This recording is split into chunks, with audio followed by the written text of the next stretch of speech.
ভারতে বাংলাদেশিদের অভাবে ব্যবসায় ধস। ভারতে উল্লেখযোগ্য হারে কমেছে বাংলাদেশের পর্যটক সংখ্যা। প্রায় 90% কমেছে বাংলাদেশি পর্যটক। পশ্চিমবঙ্গের রাজধানী কলকাতার নিউ মার্কেট এলাকায় বাংলাদেশি পর্যটকদের আসা যাওয়াকে ঘিরে বছরে কয়েক হাজার কোটি টাকার বাণিজ্য হয়। সেই বাণিজ্যে এখন রীতিমতো ভাটা পড়েছে। খাবার দোকান, শপিং মল, রাস্তাঘাট কার্যত ফাঁকা থাকছে। ভারতীয় ব্যবসায়ীরা বলছেন, রেল, হোটেল, রেস্টুরেন্ট ও মানি চেঞ্জার সহ সব ব্যবসাতেই এর ব্যাপক প্রভাব পড়েছে। মূলত বাংলাদেশের পর্যটকেরা কেনাকাটা ও চিকিৎসা পর্যটনের জন্য ভারতে যান। বাংলাদেশের ট্যুর অপারেটর অ্যাসোসিয়েশনের পরিচালক মোহাম্মদ তসলিম আমিন শোভন গণমাধ্যমকে জানিয়েছেন, বাংলাদেশের বহির্মুখী ভ্রমণ বাজারের একটি গুরুত্বপূর্ণ অংশ ভারত। দেশটি বাংলাদেশের 40 থেকে 45% ভ্রমণকারীর প্রধান গন্তব্য। সেখানে 15% মানুষ কেনাকাটা, 5% মানুষ অবকাশ এবং 80% মানুষই যান চিকিৎসার জন্য। পরিসংখ্যান অনুযায়ী 2023 সালে ভারতে রেকর্ড সংখ্যক বাংলাদেশি পর্যটক গিয়েছিলেন। 2023 সালের আগের বছরগুলোর তুলনায় 48% হারে বেড়েছিল মানুষের ভারতে যাওয়ার আগ্রহ। এতে পর্যটক নির্ভর অর্থনীতিও ফুলে ফেঁপে উঠতে শুরু করেছিল। ভারতে গত বছর পর্যটক সংখ্যা ছিল 90 লাখের বেশি। এ খাত থেকে ভারত আয় করেছিল 24,707 কোটি রুপি বৈদেশিক মুদ্রা। ভারতে বাংলাদেশের পর্যটক সংখ্যা কমে আসার অন্যতম কারণ ভারতের ভিসা নীতি। চলতি বছর প্রতিবেশী দুই দেশের জাতীয় নির্বাচনের সময় ভিসা নীতিতে কিছুটা কড়াকড়ি আরোপ করে ভারত। তখন থেকেই কমতে শুরু করে বাংলাদেশি পর্যটকের সংখ্যা।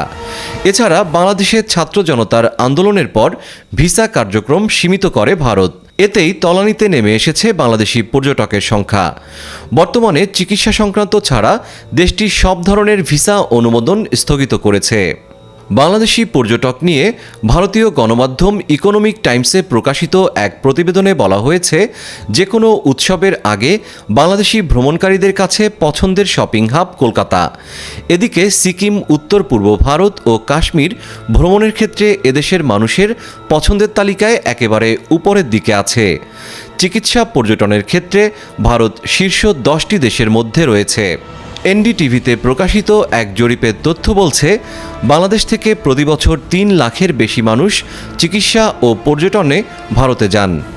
বাংলাদেশের পর এই তালিকায় আছে পশ্চিম এশিয়া, মিয়ানমার, মালদ্বীপ, শ্রীলঙ্কা এবং পাকিস্তান। 2023 সালে বাংলাদেশ থেকে ভারতে মেডিকেল ট্যুরিজম 48% বৃদ্ধি পেয়েছে।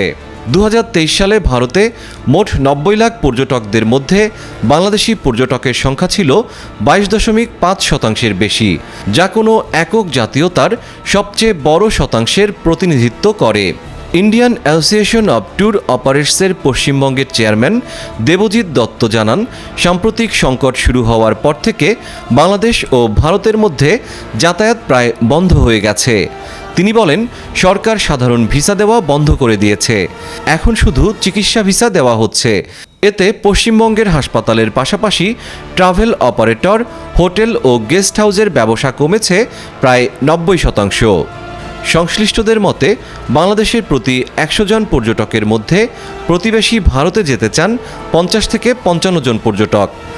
অল্প খরচে ভ্রমণ, কিছুটা উন্নত চিকিৎসা ব্যবস্থা এবং আত্মীয় স্বজন, বন্ধুদের সঙ্গে দেখা করা এই আগ্রহের অন্যতম কারণ।